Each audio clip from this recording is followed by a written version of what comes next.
নমস্কার সাংবাদিক বন্ধুকে। আজকে দুইমুটু বাজার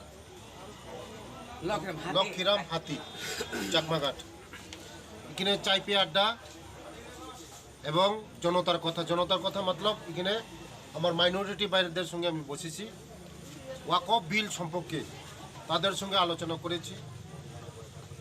আজকে সারা ভারতবর্ষের মধ্যে মোদিজি আসার পরে সারা ভারতবর্ষকে এক ভারত শ্রেষ্ঠ ভারত করার উদ্দেশ্যে এবং এক ত্রিপুরা শ্রেষ্ঠ ত্রিপুরার উদ্দেশ্যে আমাদের মোদিজি সংসদে একটা নতুন বিল পাস করেছেন, ওয়াকফ বিল।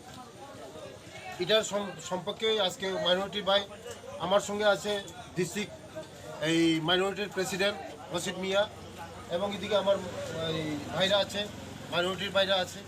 তাদের সঙ্গে এই ওয়াকফকে নিয়ে আজকে এইখানে চাইপে আড্ডা, জনতার কথা